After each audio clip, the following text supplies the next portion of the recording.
because we're gonna talk about whale watching, and we're gonna give some tips, guidelines, and just general advice. So, what should we start with first? Should we start with how to find responsible whale watching for operators? Should we start with boat Hmm. base? Should we start with shore base? Let's Let's get the shore base. Let's get the shore Yeah, shore based base. out of the Shore way, base is a good because way to start. that's the free method. That's the one where you don't have to pay money, um, except for a packed lunch Yep, and also maybe a couple petrol. beers. Yeah. Also a book. You have to buy a Okay. book. Okay. It's the cheap option. Okay, shall we go into why you might want to buy a book? It Okay, depends on the so area. well, yeah, actually. Because So if I go out here to my bay, I need to scan because I'm looking for dolphins. so when it comes to whale watching, the first rule of whale watching, the golden rule, the first rule. Remember, these are wild animals. They are not there, like they are not there because you want them to be there. They are there when they decide to be there. Which means that you have to prepare yourself anytime you go looking for whales. You have to prepare yourself to spend your entire day going out there, spending the time of your entire day looking for whales and finding nothing. You have to be prepared for that. No I one was. sees stuff every time they go. Mhm. I was trying to find a way to translate they call it fishing, not catching idiom, but it's the same concept of, you're watching doesn't mean you're seeing. There we go. That's why they call it whale watching, not whale seeing. Yeah. So when you're on a boat, the thing with a boat is that it moves and you can go towards where the boats are. And you can go towards where the whales are. Yeah, But and it's not just the mobility, but you also have the tools to locate. when you're on land, like you have to rely on them deciding to be in the area. So location is very important when you um go to shore based whale watching. You want a good view on the sea. Obviously, you want distance. You want a large area to scan, like large angle. So typically, a headland is a really good place to go because you've got about 270 degrees of movement of wow outtakes. You've got 270 degrees of like viewing space. Now, Field if of you view. yeah, field of view. There we go. Thank you. So if you do go to headland though, you have to be ready to expect strong winds because you're going to get winds from so many different directions. And the wind is going to be unbroken if it's traveled across the sea. It's going to be unbroken until it hits you.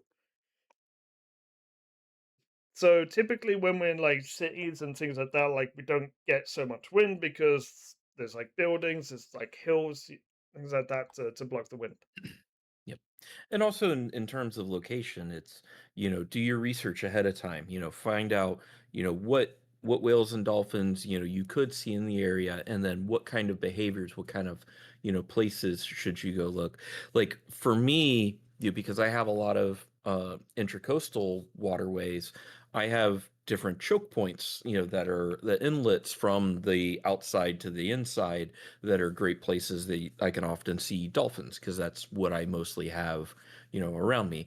Or there's other places where I can see, the have a wide view of a large, portion of the surface of the, intercoastal waterway. So that's really, really it's do your research and, just figure out, I guess it's part of it's figuring out the behavior of the species that you're targeting. And, you know, there's certainly resources that you could look for in your local community and Facebook or Reddit or wherever, people come together and, even if no one's talked about it, you can go, "Hey, you ever see dolphins out here? You ever see whales out here? Where do you see them?" And you may end up finding some places that you didn't expect that, yeah, you can see them all the time. Very good point. So with okay, so with both types of whale watching, you also want to be careful of like the sun as well. The sun can be quite strong on the Yeah, water or on the shore.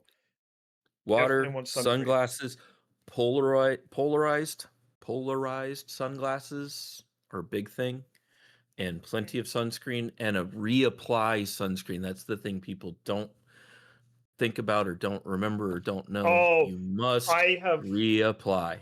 I have fallen foul of that so many times. Carone, when you come over here, I'm gonna be insisting that you set hourly alarms for sunscreen. I don't need you turning into a lobster. I'm gonna need to remember to do this whilst I'm kayaking. Mhm. So And also to that point, use your phone as a reminder. Set yourself reminders, not just for sunscreen. Drink water, eat food. If you're definitely take especially if you're water. the type especially if you're the type that you'll hyper focus and you'll just be staring at the water for 4 hours, and suddenly 4 hours has gone by, and you need to go to the bathroom and really bad, and you are hungry and you are thirsty and you're burned to a crisp and dying, you know use those tools that you have to help yourself, please. Yeah. No sun sickness here.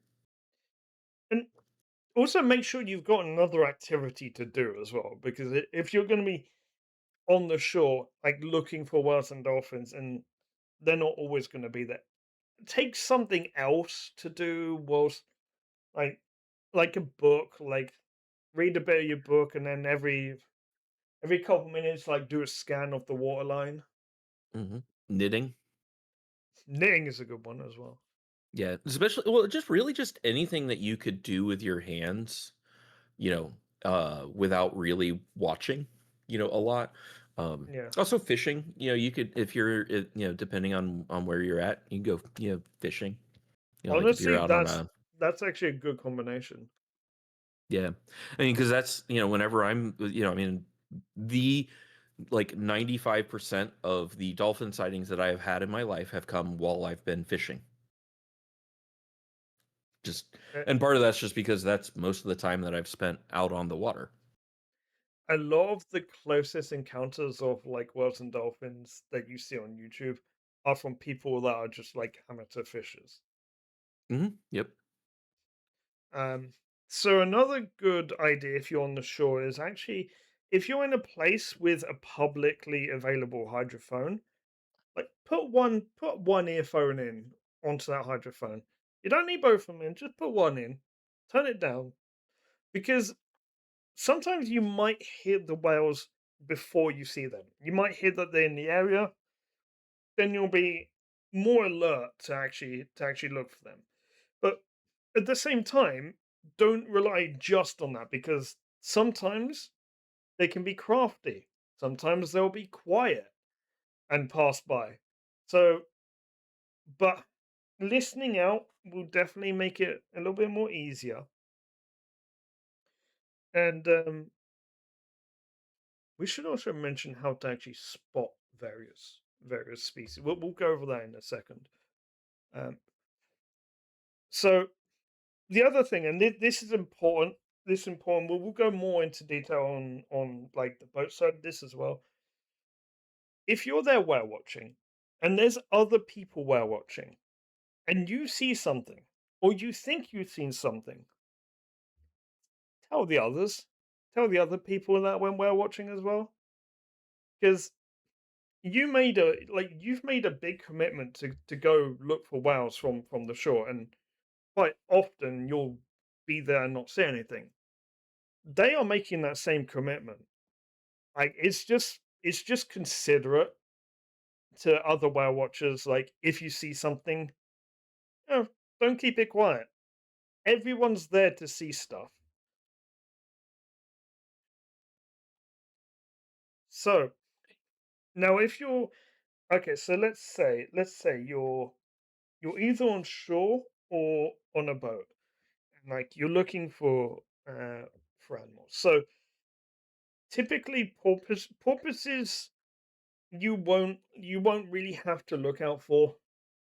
If they're there, you'll end up seeing them without even really trying. As long as you're looking at the water, you'll see them pop up every so often. They do not stay on the surface for long. They're just in out or out in. For dolphins, you want to be looking for like the dorsal fins as much as you can. So usually they're triangular, and usually they move in a certain motion, and usually they're black. So you're going to be wanting to look for black shapes at the surface of the water.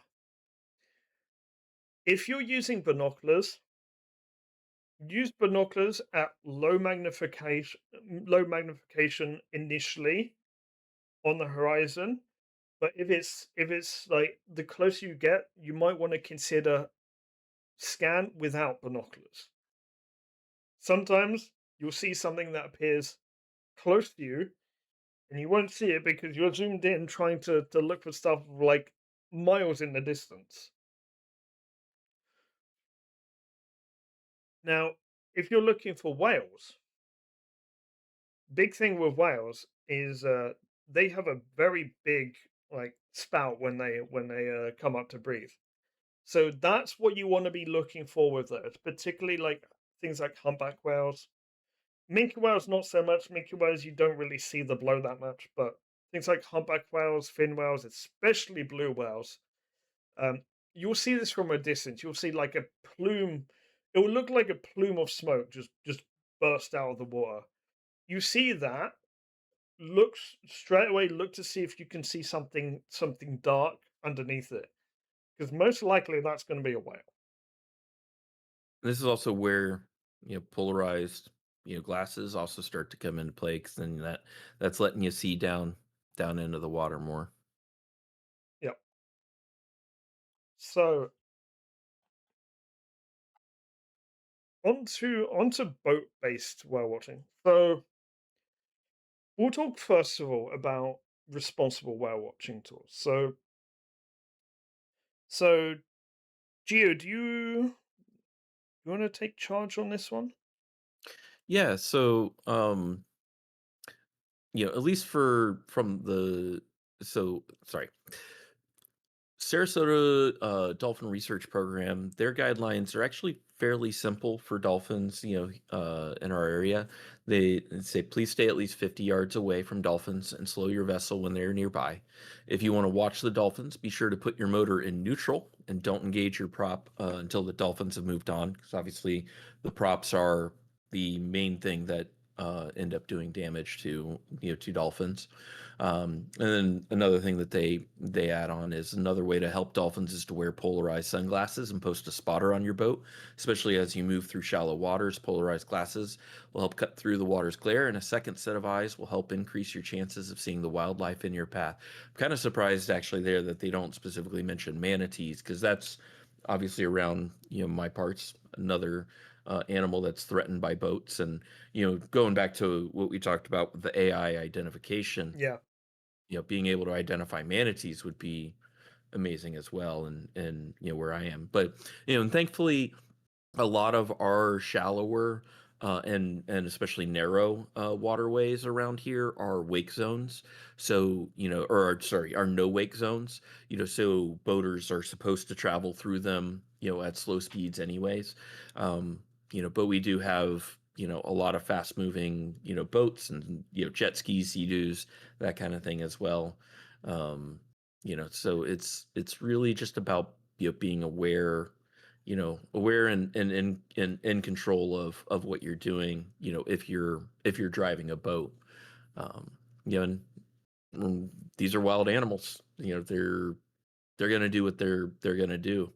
Um, Yeah, so but you if you're taking your proper precautions, in advance and being safe and cautious, then, you are improving the chances of not hurting our wildlife. So when you're looking for whale watching tours that are responsible whale watching, some of them, okay, so a good way of knowing that they're responsible is that they'll have these guidelines listed. Now, these guidelines will be different per state, per region. Were you Mhm. going to say something? Oh yeah, and well, it's like, for me when I went out on a dolphin watching trip, I specifically looked, did they quote, the Sarasota Dolphin Research Program or Moat Marine, which is our other big marine animal uh, research center here. And because I want to see that, that the operators of the boat, are in tune with, our local experts and following their, suggestions and being safe. And I think, generally all of them, do, because they recognize that the health of the population is the health of their business. Yeah. So you also want to see if these whale watching tours have naturalists on board. Typically, that's a good sign that they're going to be whale wise, as it's referred to. You want to look through reviews as well, and make sure like the reviews say that the captain kept a respectful distance. Uh, there's certain ways that you are meant to maneuver a boat when you're with whales and dolphins, and that is always going to be parallel. You don't want to be chasing whales and dolphins from behind. You don't want to be cutting them from the front, and you want to leave especially longer distances to calves. And this is like general pretty much anywhere. In most places in the world as well, it is illegal to swim with them. There are some places and some charters in the world that do allow this, but you really need to look that up. But most places it'll be illegal. Um, so when talking about boat-based whale watching, we so this is the expensive whale watching, and it gets expensive not because of the cost of one trip, but because if you really want to see stuff, you have to go on multiple trips. Um, if you're like, unless you're going for just a day, book multiple trips because there are days where you won't see anything. There just won't be anything on the water, and there are some tour places that will guarantee you whales. Now, we need to explain what guaranteeing means when it comes to whale watching. If a company guarantees you whales, that means if you don't see whales, they're not going to refund you. It means that they're going to offer you a free, no, they're going to offer you another trip for free. And And I personally like that policy. yeah, I think that so that is a very fair policy.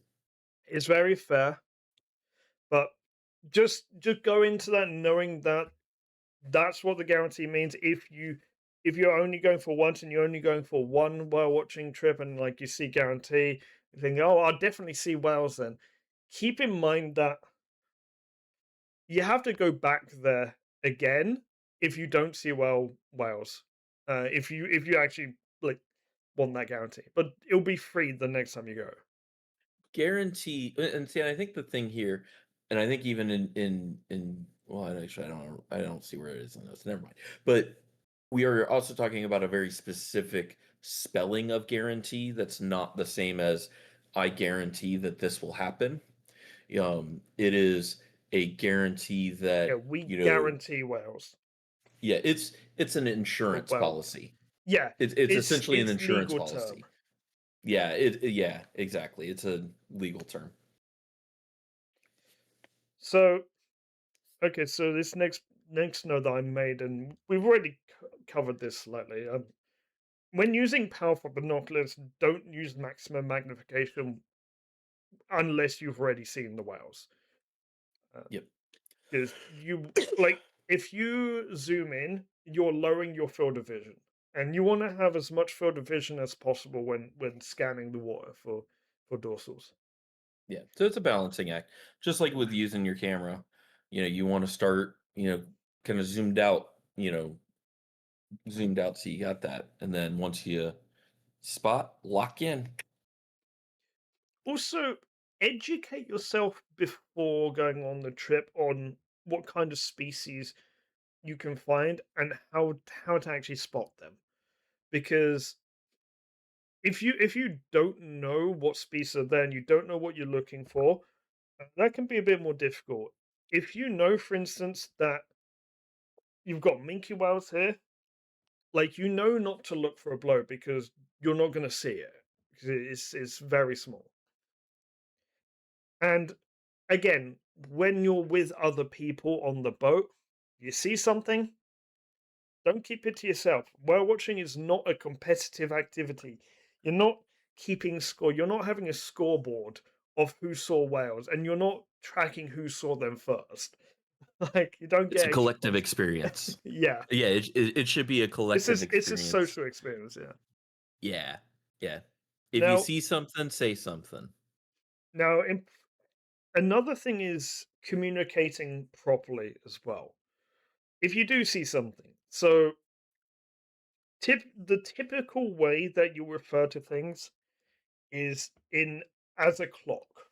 So if you imagine the front of the boat is 12 o'clock.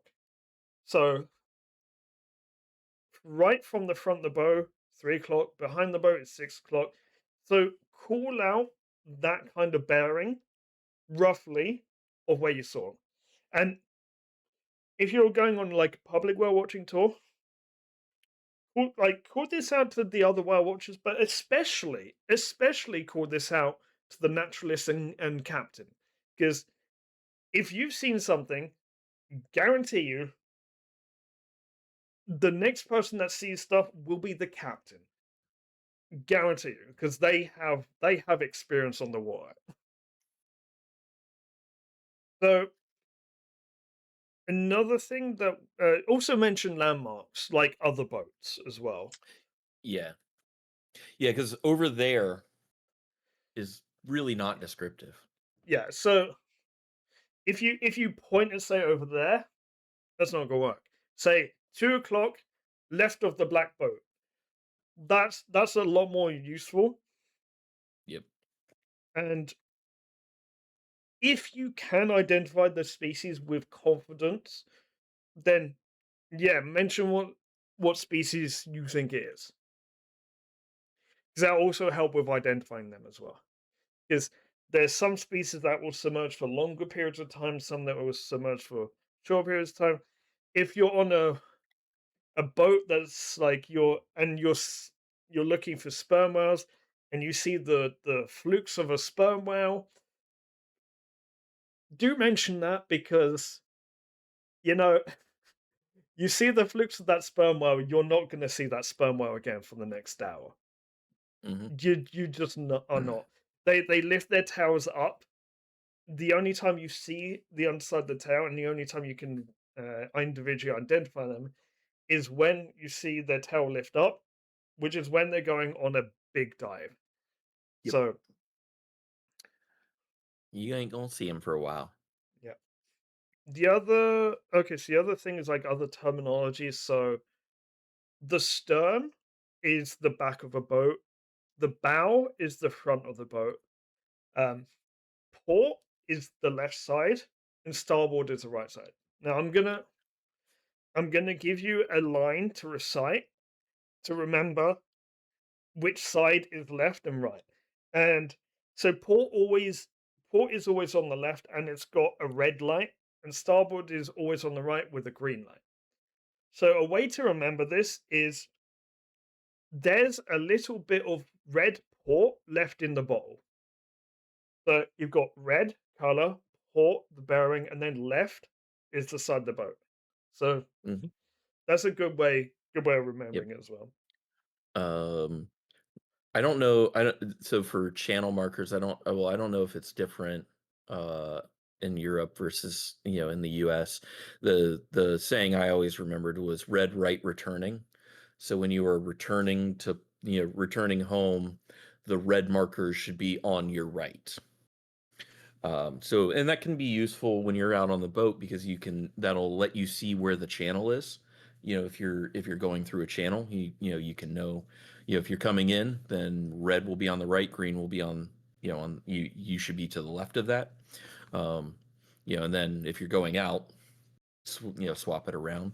Yeah. Some other boat terms, transom, which is the basically the part of the boat that goes across the stern, and usually what the engines will be mounted on if they're outboard motors.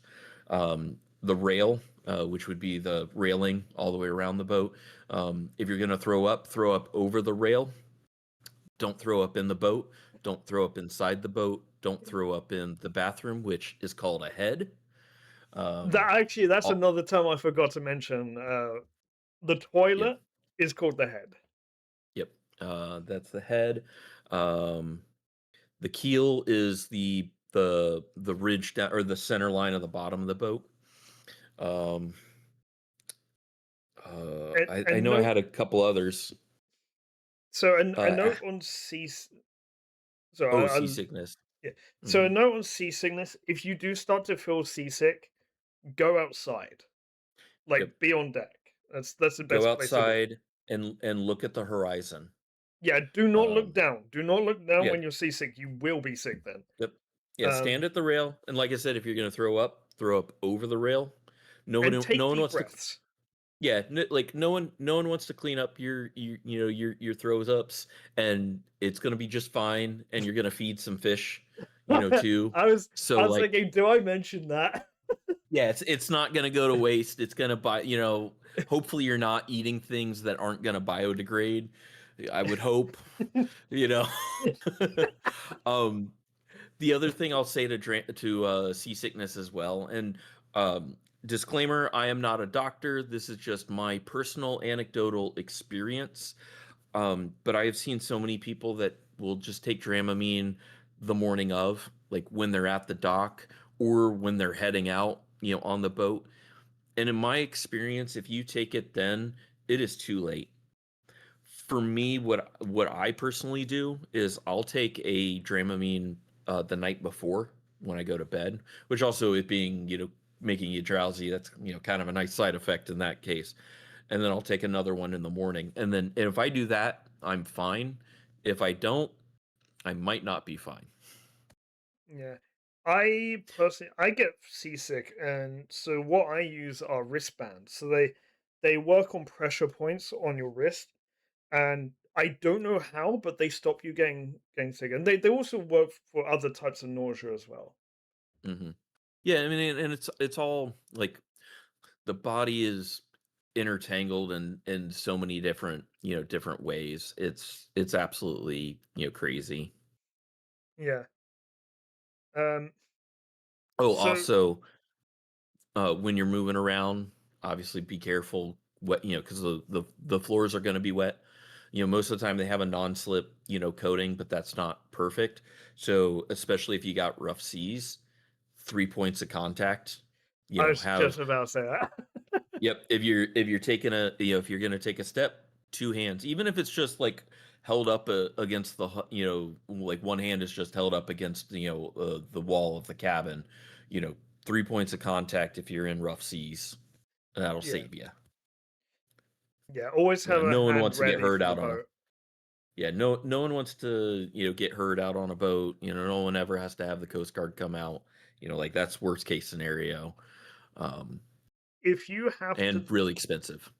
if you have to two-hand a camera whilst on the boat, find somewhere to sit. Find Yeah. somewhere to sit down to do that. That's the safest way to do it. Yeah, and that's a really good point as well, especially with binoculars as well. One thing to be careful about, when the boat is moving around and you are looking through binoculars or through your camera, that means you don't have visual reference on what's, going on around you. So just be careful and like, yeah, I mean, and just in general, if you can sit, it'll save you some wear and tear on your body anyways. Oh, another big thing which I don't think a lot of people realize. If you're going on a boat and it's even slightly a windy day or it's a fast boat, um, and you're wearing a hat, yeah, that hat's gonna end up in the sea. Yeah, turn it So around backwards. yeah, make Um, sure you've got it secured. it's also great on Have a a hood fast. over it. Yeah, well, yeah, that's a good call too. But it's great to have, especially on a fast boat on rough water, is beanbag chairs. I can imagine. Yeah, so like this was probably like close to 10 years ago. So I was, you know, in a little bit better shape than I am now, though that's not much. But like I know I got saved one day because like we were running, you know, 30, 40 knots in 4 to 6 foot seas. So we were constantly slamming down on waves over and over, and it's just jarring. And having those beanbag chairs that just cushion you, oh, it was so nice. It's also But I worth have had, mentioning. I Go was gonna ahead. say, I have had trips though where I've been out on that have been really rough, and like, yeah, my muscles and knees and ankles and hips felt it the next day because you're just shock absorbering all day. It's also worth knowing as well, which I forgot to put this in the notes. It is much colder at sea than it is on dry land. Much colder. Depends. Well, I mean, it depends on what. Okay, July, August, here in Florida, I will not go offshore. And the reason for that is offshore in the summer, there's less clouds, and oftentimes there's very little wind, and the sun is reflecting up off of the water.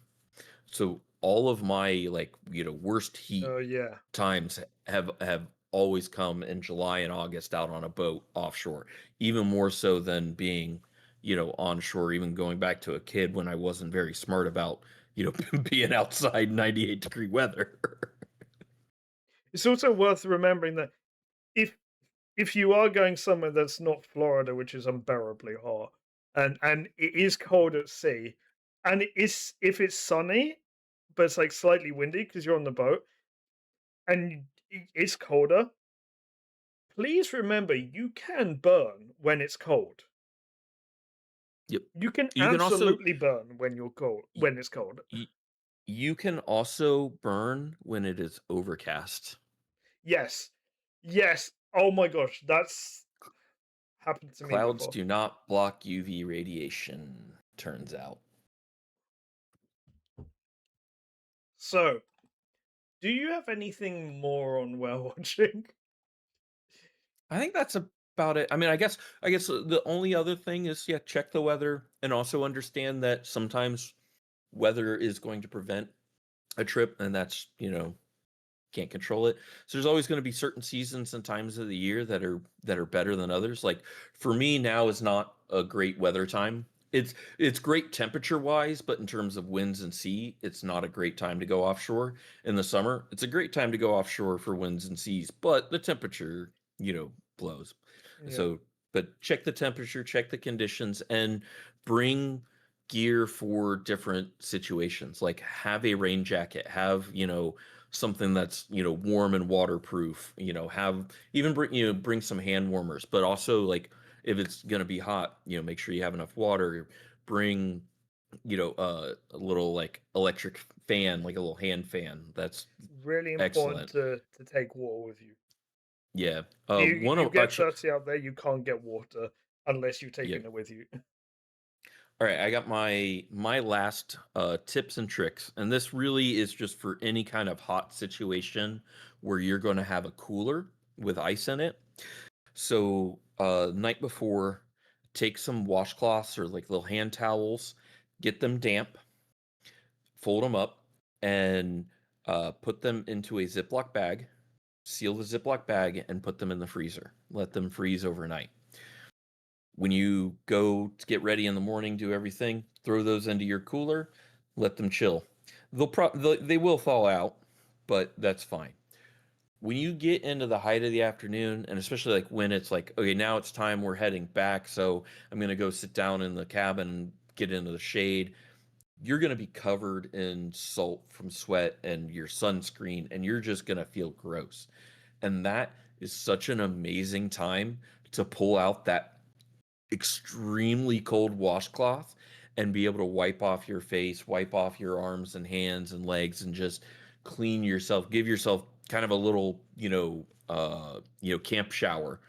And like I tell you, whenever I remember to do that on those hot trips, I feel so much better at the end of the trip from having to, from just getting that little refreshing, feeling and being able to feel a little bit, you know, not as gross, for the hour or 2 hours that we're driving back in.